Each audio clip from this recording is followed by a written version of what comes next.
bastante nervosa, né? Desde o dia que a pastora falou comigo, né? Mas a gente, quando fala com Deus, eis-me aqui, a gente acha que vai ser só o que a gente quer, né? Então, assim, e Deus, Ele nos coloca nessas situações que há pra gente saber que é nada sobre a gente.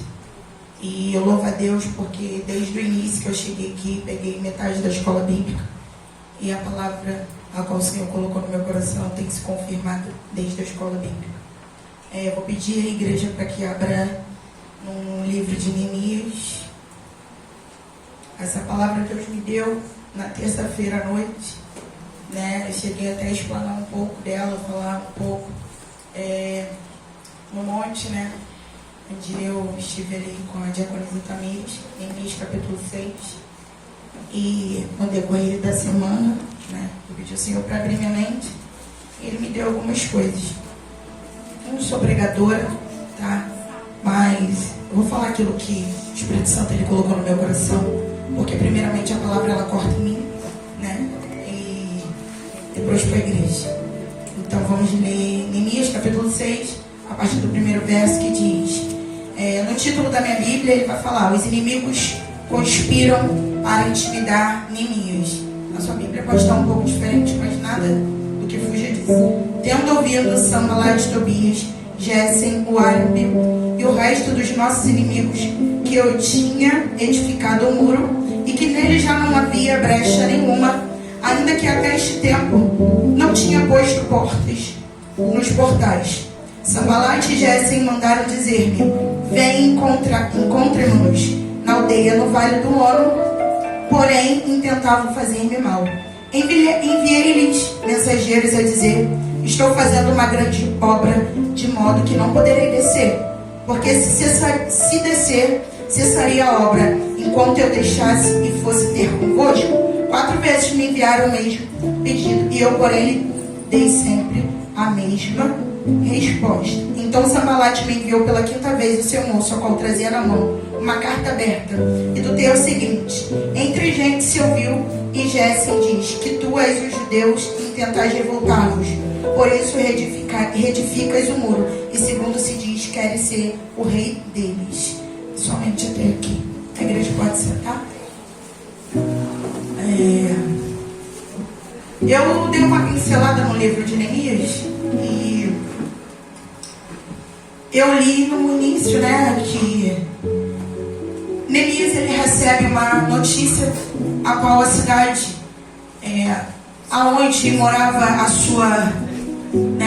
seus descendentes, que era a cidade de Jerusalém, Judá, né, veio o mensageiro Hananias e veio até ele e falou com ele, né, que os exilados que tinham voltado, né, do exílio, do cativeiro, estavam lá e estavam perecendo. E além de estar passando necessidade, além de estar passando fome, eles estavam sendo levados ao opróbrio e à vergonha, né? Eles estavam sendo levados cativo dentro da sua própria cidade. E além disso, os muros tinham sido derribados. E além dos muros que tinham sido derribados, as casas também tinham sido destruídas. E quando Neemias ele soube, né, que veio falar aquilo, ele se entristeceu no coração. E aí a palavra ela fala que ele chorou por muitos dias, né? Ele se pranteou por muitos dias. Tá aí a primeira mensagem que o Senhor colocou no meu coração: que o Senhor ele respeita o tempo do teu luto. Ainda que você esteja sofrendo por alguma coisa ou alguma situação, há tempo de se prantear. Porque em Eclesiastes diz que há tempo para todo propósito debaixo do céu. Então existe sim o tempo do luto. Existe sim um tempo que você vai chorar. Existe um tempo que você vai entristecer o teu coração. Existe um tempo que você vai ficar cabisbaixo e querer pedir de repente a morte. Você pode sentir sim depressão. Essa história de que as pessoas falam que crente não tem depressão, que crente não sofre de ansiedade. Sofre sim. Vai ter momentos que você não vai querer sair de dentro do teu quarto. Vai ter momentos que você não vai querer ver ninguém. Você não vai querer fazer nada. Mas é um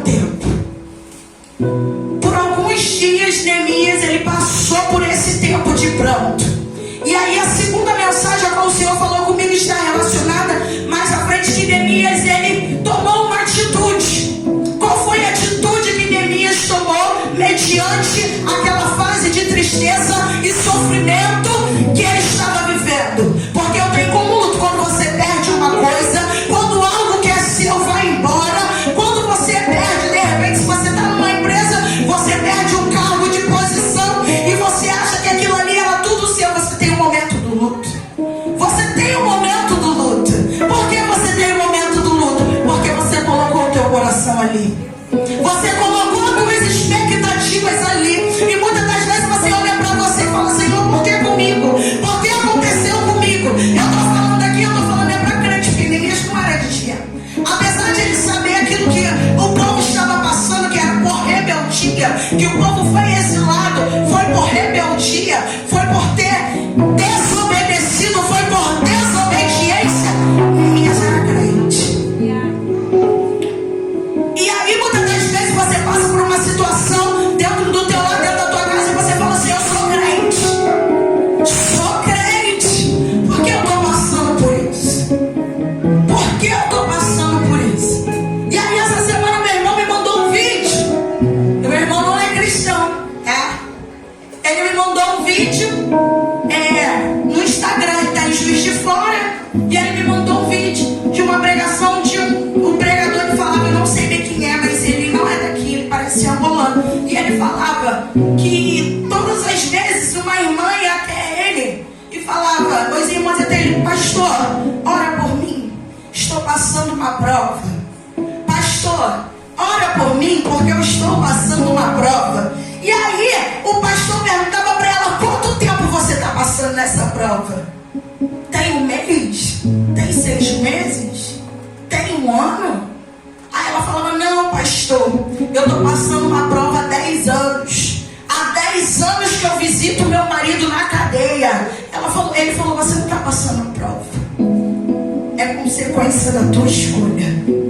Escolhas erradas, consequências. Não existe prova que dure 10, 15, 20 anos. Mas vai olhar lá, como que você escolheu? Quando que Deus falou pra você: não é? Aí Deus falou comigo: não é. Não é. Espera mais um pouco. Eu quero. Eu gosto. O Senhor, ele respeita a minha e a tua vontade. O Senhor, ele respeita a minha e a tua decisão. Você pode até dizer que quer.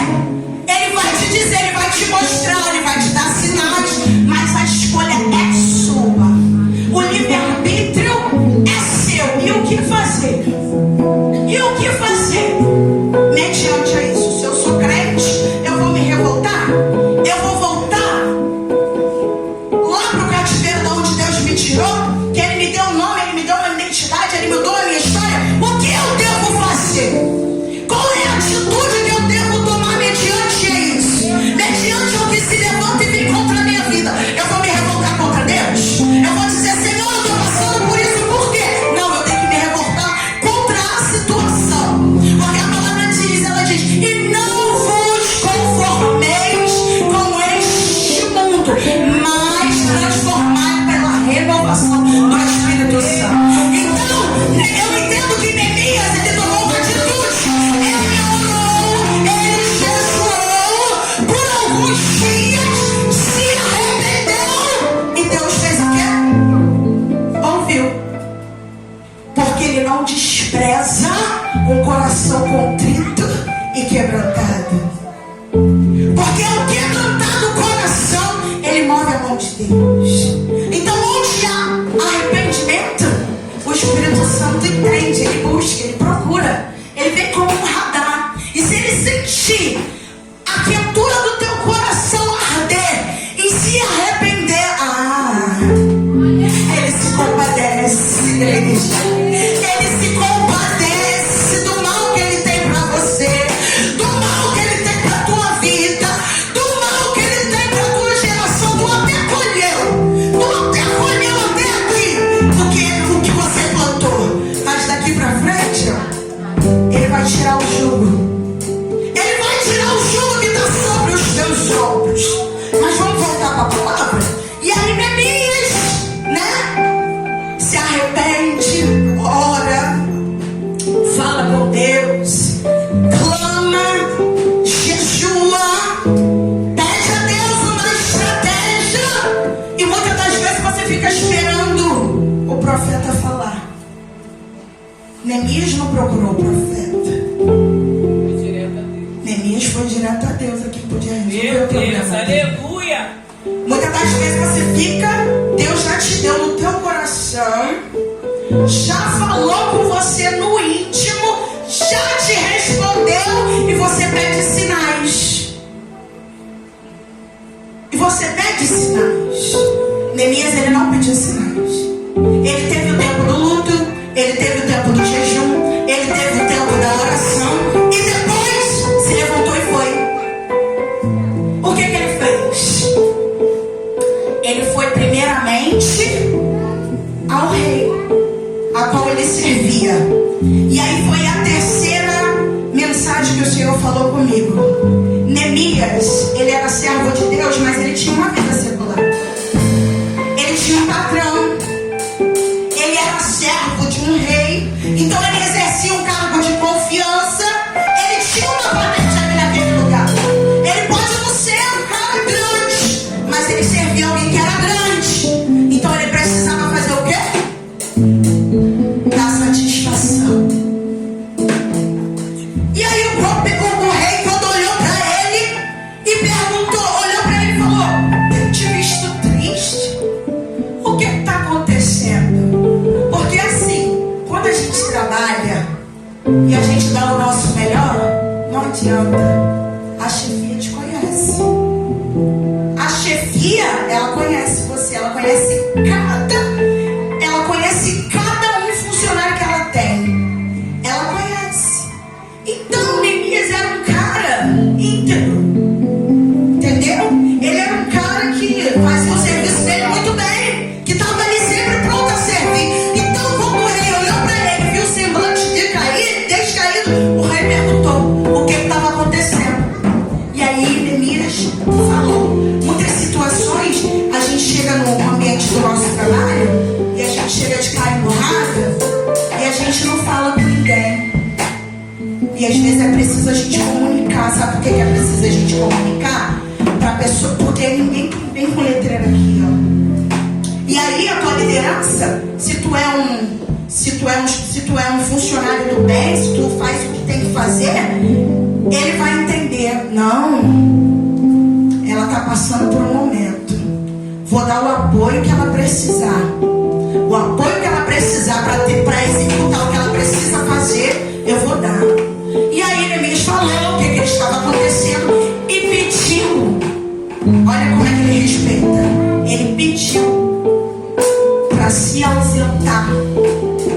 Muitas das vezes a gente acha assim, porque Deus fala para algumas pessoas que ela tem que viver da obra. A gente acha que, não, eu vou fazer a obra que Deus está cuidando do meu trabalho. Não é assim não, irmão. Não é assim não. É só se Deus te mandar. Se Deus mandar você viver da obra, você vive da obra. Agora, se Ele não mandar, do contrário, você tem patrão. Ele é teu líder lá. Entendeu? Ele é teu líder lá, ele é teu líder. Então, quando você precisar se ausentar para alguma coisa, fazer alguma coisa, vai na tua chefia.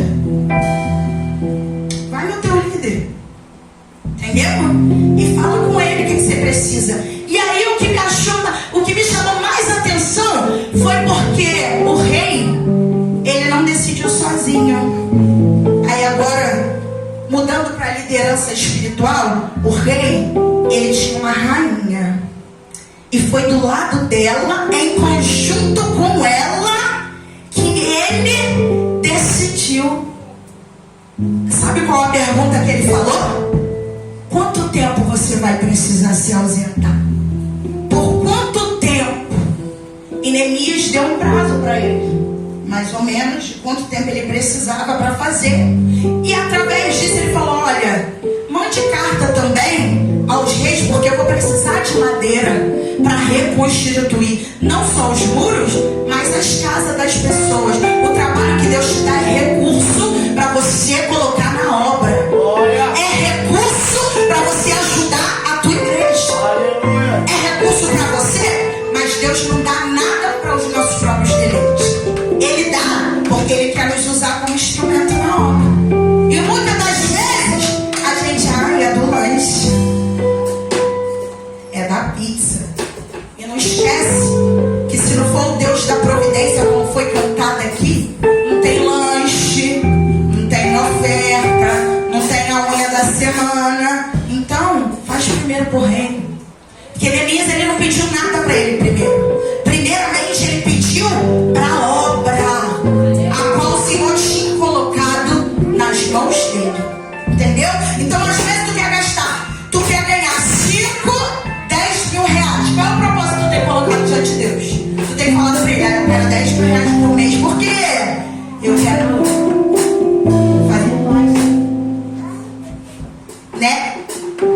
falando por mim, tá? Cortou em mim aqui. Eu quero fazer plástica, né? Aquele negócio, mulher, né? A gente é um pouco assim, né? Mas eu tenho falado pro Senhor diferente. Senhor, eu quero um trabalho digno, sim, quero. Pra mim, quero, porque eu estudei. Mas eu sei que se não fosse o Senhor, eu também não iria estudar. Porque eu fui bolsista, não tinha dinheiro nem para pagar a faculdade. Foi Ele que abriu as portas. Mas Senhor, me dá um emprego digno, que é para poder viver, sustentar minha família e também colocar no teu reino, ajudar, patrocinar, ajudar no que eu puder na obra. É assim, porque Deus não tem nada pra gente sem propósito. Entendeu? Enquanto Ana subia e pedia, fazia oferta e pedia a Deus um filho, Deus não deu. Quando ela falou, o que tu me deu, eu devolvo. Aí vai a palavra para oferta. Quando você colocar primeiro o propósito naquilo, primeiramente para Deus, Deus ele vai conceder aquilo que o teu coração quer. E Neemias naquele momento ele pediu cartas, pediu guardas, ele pediu segurança, pediu para que o rei ajudasse nele nesse negócio todo. E o rei ajudou, enviou, né? O que ele precisava para poder edificar as casas, ele edificar os muros que estavam derribados daquele lugar. E aí o que acontece? A gente pula para a próxima parte. Porque quando Sanbalate, Gessem e Tobias ficaram sabendo, começou o deboche. Ele veio de lá, vai erguer o quê? No meio da fumaça. Aí o outro, ainda que ele erga, vai vir a raposa. Não é assim? Muitas das vezes ninguém dá nada, mas é para não dar mesmo, porque não é nada sobre mim e você, é tudo sobre Ele, é tudo dele. A honra e a glória é dele. O destino de Neemias é um homem simples, porém com uma missão especial, a qual o Senhor decretou. O que ele era? Copeiro. O que Deus chamou? Para erguer muro, para liderar, para poder ser um líder espiritual. E vai ter sempre alguém ou alguma coisa que faça você duvidar daquilo que Deus colocou no teu coração, que é o potencial. Porque o potencial a gente já nasce com ele. É igual Jeremias, ainda antes de se formasse os teus ossos no ventre da tua mãe, eu te chamei. Então o potencial não está fora. Não é o que está fora, é o que está dentro. E o que está dentro eu e você pode ver? O que está dentro eu e você pode ver? Não, só o Espírito Santo. Então é por isso que ele sabe o que ele faz. É por isso que ele sabe quem é que ele chama. É por isso que ele sabe quem é que ele coloca. Muitas das vezes eu e você não fala, não tem jeito nenhum, desengonçado. Mas tu sabe qual é o potencial que Deus enxertou naquela vida? Tu sabe qual é o potencial que Deus escolheu para aquela vida? Você está olhando com seus olhos. A aparência engana. Enganou Samuel. Enganou Samuel. Quando ele foi à casa de Jessé, e o Senhor falou, vai lá e unge meu a rei de Israel. Ele chegou, viu aqueles homens fortes, né? Com estrutura para guerra. Os caras eram bravos. Vamos dizer que hoje em dia, se fosse jiu-jitsu, né? Era, né? Artes marciais, e tu olha, é forte, tem porte de homem de guerra. Aí o Senhor falou, não é esse.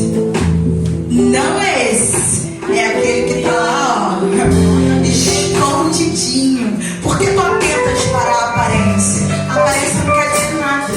É só o que está fora. Entendeu? E aí Neemias foi assim, a primeira afronta que ele passou foi fora. Porque ainda tem um conflito interior. Porque quando começa a duvidar do nosso potencial, a gente mesmo fala, o que eu estou fazendo aqui?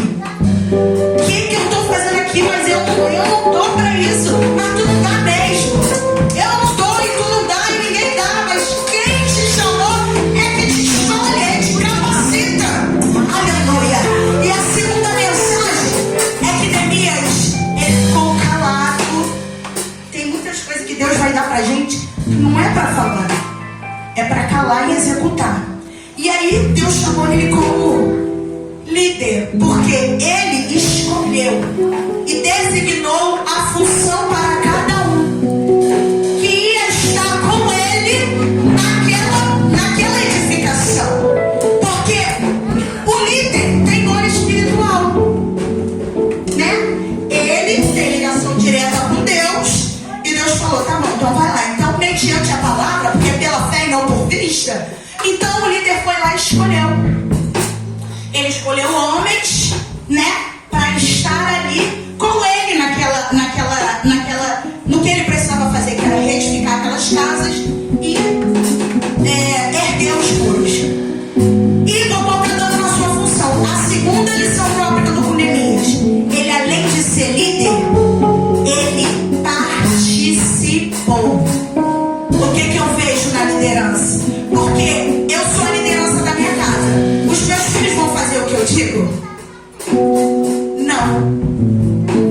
no decorrer do livro. E aí ele entra, e quando ele entra lá, ele vê aquela situação, tudo destruído. Primeiro ele vai, chama a atenção do povo, prega por arrependimento para aquele povo, para se converter, coloca tudo no lugar. Tinha um povo que estava sendo vendido, sendo explorado, e ele começa a resolver aquela situação e colocar tudo aquilo no lugar. Fala para aquele povo que eles precisam se arrepender de tudo que eles tinham feito, que é para poder Deus trabalhar. E aí ele iniciou a obra, continuou a retificação, e a gente chega no ponto-chave, que é o capítulo 6, que é onde o Senhor falou comigo, que diz: o resto dos nossos inimigos, que tinha edificado o muro e que nele já não havia brecha nenhuma, ainda que este tempo não tinha posto as portas nos portais. O que acontece? Quando você decide caminhar, você decide sair da apostasia, você decide sair da posição de prostrado e se levanta para erguer e fazer aquilo como o Senhor designou para a sua vida. E quando o inimigo vê que ele já não tem por onde entrar, ele vai tentar te intimidar.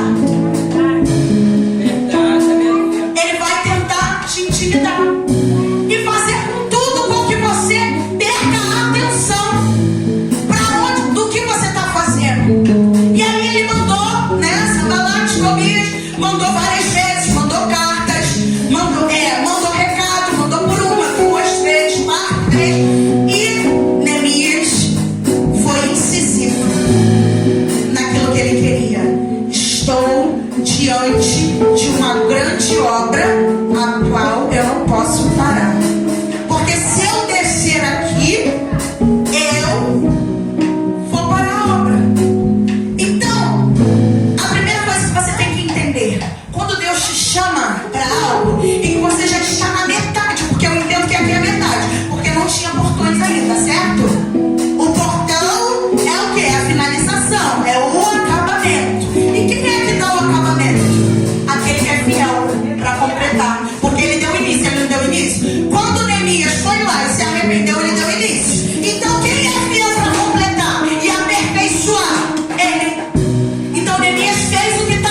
outro.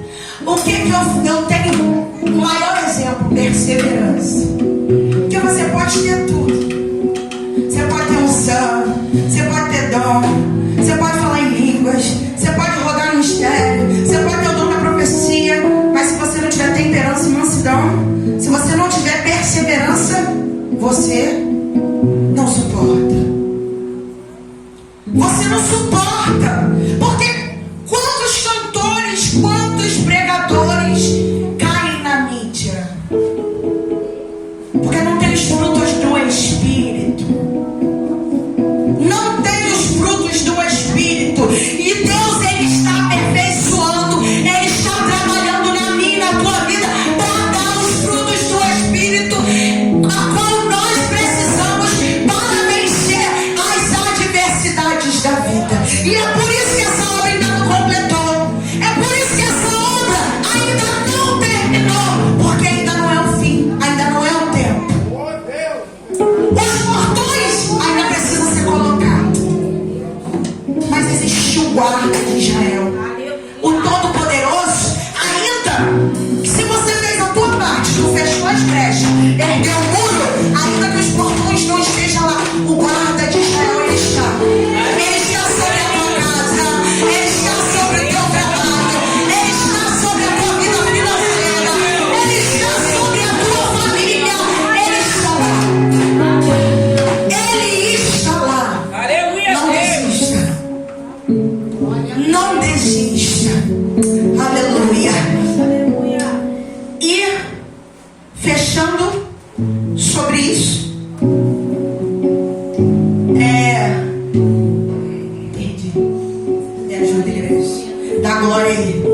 Glória a Deus. Glorificado, exaltado seja o nome do Senhor. Ele fechou todas as brechas e não deu valor ao que o inimigo falava. Ele perseverou, ele ficou, ele foi fiel e o Senhor restaurou, o deu vitória. É assim eu e você. Aquilo que o Senhor tem para mim, para a tua vida, Ele é fiel para completar. Haja o que houver, venha o que vier, Ele é o Deus provedor, Ele é o Deus da cura. Não tenha medo, não desanime, não deixa a depressão te paralisar, porque maior é aquele que te chamou. Somente até aqui é o que o Senhor Deus me deu. Aquilo que eu não consegui falar, que é o Espírito Santo, traduza melhor os corações de vocês. Eu quero louvar o hino a qual o Senhor colocou no meu coração. Aleluia. Glória a Deus. Santo é o teu nome, Jesus.